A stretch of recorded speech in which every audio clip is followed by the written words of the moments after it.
Hi everyone, this is Arjun Vijay from AlphaStreet, and today we are joined by David Thielen, Chief Investment Officer of Resonate Blends. Resonate Blends is an OTC-listed cannabis company with the ticker symbol KOAN. Good morning, David. How are you? Hey, Arjun. Good morning. How are you? I'm great. Thank you for asking. So let's start.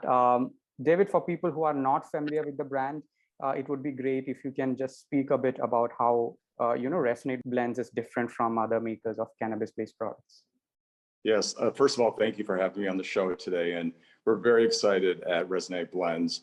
I need to give you a little bit of a history of where we were and where we are today, because that will explain what we just introduced. But we became a public company in late 2019 through a reverse merger with a technology company. We spun the technology piece out of the holding company and became a pure play cannabis holding company. The first product we were going to introduce in 2020 was a beautiful vape line of products, high quality, tested very, very, very well. And then all of a sudden on the news and all over the newspapers, it was the vape crisis. And being a wellness lifestyle brand, we didn't think it was a good idea to force that product into the market, even though we knew what the issue was. So we spent 2020, the whole year, cleaning up our balance sheet, taking care of all the toxic debt and making sure that we had a clean balance sheet. And at the same time, developing this new brand of product called a cordial. And there's nothing like it, Arjun, in the market right now. There's nothing comparable to the cordials. And really what it is a blend of terpenes, a blend of CBD and THC. It's nano-emulsified by our great partner, Vertosa. And they're put in these little beautiful bottles, 10 millimeter bottles, about 1/3 of an ounce. And we target each of the blends, the 6 blends that we have, by experience targets. So if somebody like me that gets a little bit anxious during the day, I may want to take the calm formulation. Somebody that wants to go on a nice hike in the mountains here in California, they may want to try the wonder, the creator, the play. So we have a formulation for every experience that the consumer wants, because we found out that not every consumer wants the same experience. So we think this is going to have a mass appeal. There's nothing like it in the market today. We have put patent pending protection on the process, the formulations, the beautiful packaging. So we're very, very excited about where we came from, where we are today, and we're set very, very well for future growth. And let me just tell you, David, I loved your packaging designs. They looked awesome. Great, thank you. We've heard that from a lot of people, and we have a great creative designer who's worked with some of the top brands in the industry. And each little bottle, as you mentioned, Arjun, has a beautiful design to it. And in the packaging, it opens up similar to an Apple iMac, just very simple packaging. You open it up, you have 3 bottles in a package. We're soon to come out with some new packaging with a 1-pack that we think will sell very, very well in the market. But right now it's a 3-pack. But yes, we hear that quite a bit, that the packaging and the branding is beautiful.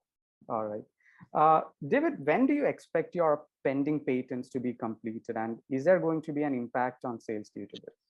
Yeah, so the patents are a provisional patent, which it takes a year for you to go back to the patent office, USPTO, and really design the specifics around the patent. So we're doing that as we speak. And we feel pretty good about the coverage on that once it's all said and done. But that's not stopping us from going into the market today. It took us probably a year and a half just to get the formulations down to a science.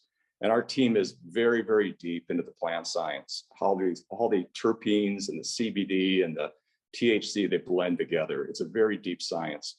So I don't think anybody can really come up with that, but the IP is just going to be icing on the cake when we get that. But we expect to have that hopefully within a year or two, but it's stamped now. So the data stamped that we have a provisional patent in place, which sort of locks it in a little bit as far as protection. Okay, wonderful. And what's your sales distribution strategy? Is it primarily going to be online sales, or do you expect to have an offline presence as well? Yeah, great question and great timing, because we're about to announce our new direct-to-consumer sales platform. We thought it was going to be ready in late Q4, but we think we'll have it ready here with a big announcement in the next couple of weeks, which will really set the tone of what we're doing here in California. Right now, we have great dispensaries throughout the state stocking our product. Today, we just announced one plant, which has 9 locations in California, very high-end premier dispensaries that just came on board. And we have a great distribution partner named Mars. Mars is all over the state, from all the way down to San Diego to up to Eureka, covers the entire state. So we're pretty well set. But the beautiful thing about the direct-to-consumer platform, Arjun, is that it's going to allow a consumer to go onto our website, go into the e-commerce portal on our website, place an order for the cordials, and within 4 hours have it home delivered right to their doorstep. And it's similar to DoorDash with food. It's big in California because of COVID. Some people do not want to go into the brick and mortar dispensary. They'd rather order online. But we're going to support both the dispensaries and the direct-to-consumer and give Californians a choice as to how they want to receive their product. And this is anywhere in California, right? Anywhere in California. Now, we announced a couple of weeks ago a binding LOI to acquire another wellness brand. This wellness brand is in Florida. They're also in California, and they just opened up Canada. So we're excited about that because it allows us, or will allow us once we close on this deal, to ride their coattails into Canada, ride it into Florida. And the team behind Lemon and Grass, the acquisition that we're going to acquire, is very, very influential. They're very connected, and they will spend the next 18 months after we close to help us expand the Cohen line and the Lemon and Grass line in other legal states and into Canada. David, I had recently interacted with Delta 9, which you'll be familiar with, and they have all these branded sales outlets in Canada. Do you plan to have something on similar lines? Yeah, so I mean, we're going to continue to be a wellness lifestyle brand. We really want to hit that. We don't want to deviate from that, I guess, overall aspect of the company. That's who we are. That's what we do.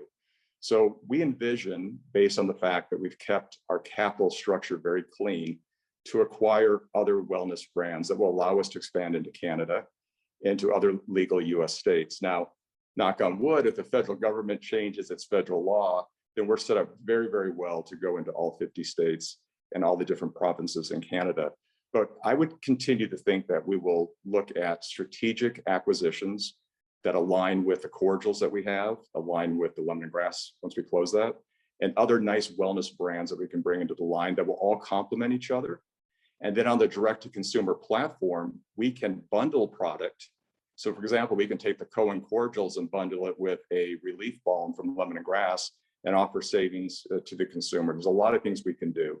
Same with the dispensaries. There's a lot of, I guess, company intermingling that we can do with products. So we're really excited about how we're building the company. The Cohen cordials is our heart of the company. It's what we've done the last year and a half. And the reception to the cordials is off the charts. We're very, very excited about that. All right. Now, since you mentioned that, how do you see the current regulatory landscape for the cannabis industry? I'm just trying to understand this from the perspective of running a company. It's you always have to run it like it's going to happen. And again, the timing, I'm not good at timing on anything, but on the federal government, I know the Senate is looking at it right now. The Democrats control the Senate as we speak, and they're looking at hopefully pushing it through. We think of the next 12 to 18 months, something is going to happen. Because if you look at the United States today, there are 36 states that have some kind of cannabis law, whether it's medicinal or recreational, and it's bringing a huge tax base into each of those states. So we think the banking laws are probably going to change in some form, and we're hoping that the federal law is going to change. But we're building our company right now for either way, whether it's in strategic states where we go state by state, or when the federal law is open, we're able to scale into those other markets. So either way it goes, we're ready to go and grow with that. Terrific. And tell us a bit about your funding strategy. How do you intend to fund your growth plans? Yeah, that's a great question. And we're very proud of the way that the last 18 months have cleaned up our balance sheet. When we took over the previous company that I mentioned at the beginning of my discussion, we inherited some what you can call toxic variable convertible debt. And if that goes into the market and converts, it can cause havoc to your share structure. So the first thing that we did is we cleaned that up. We did a private placement. We did a 506B private placement, and we also did a 506C private placement in early Q1 of this year, where we raised $3.3 million. We used some of that money to completely pay off all of our debt. So our balance sheet is completely clean. And we also paid for the launch of the Cohen cordials. With this acquisition that's pending, More than likely, we're going to go to the market again and raise some capital to acquire and to expand. But we feel that as a public company, our fiduciary responsibility to our shareholders and potential investors is to make sure the balance sheet is clean, to make sure that their investment is well attended by leadership of the company, and to bring exciting opportunities to the holding company. So we're set pretty well with that. It's not a perfect process, but we feel that the days of getting convertible variable debt are over, and we're going to the market with private placements where we use our equity as our currency. Okay, great. Just one last question. What's on store for the company over the next 2 years? Anything that investors should be looking out for? It's going to get pretty crazy here. We're pretty excited about just October, November, December are going to be 3 busy months for us. We have 2 new formulations coming out. So I talked about the 6 formulations that we have currently. We have 2 more coming out. One is going to be geared towards love, to help with the intimacy issues that some people may have, to drop the barriers to intimacy. And that's going to come out, we feel, in Q4. And then we're coming out with a very, very unique sleep product that, I don't know about you, Arjun, but I take melatonin every night to sleep. And this product is going to be a beautiful blend of a lot of different terpenes and a lot of different ingredients that we think is going to be a big hit to the market. We expect to have that out probably in early Q1 of 2022. And then every 6 months, we expect to have another variation of the cordials. Because once we have established the body of knowledge on the cordials, to have a different form factor come out doesn't take a lot of R&D. We've already established the R&D on the front end for the cordials. So you can expect to see other forms, maybe teas, some edibles, some gummies, some beverages, a lot of different products. Plus, we're always going to be looking at other brands that we can roll into the company, such as the one that we're looking at right now. So a lot of opportunity. But the next 3 months are going to be busy for us and exciting for our shareholders. That's super interesting, David, and all the best for your upcoming announcements. Hopefully, we'll catch up later sometime. Thanks, Arjun. I really appreciate that.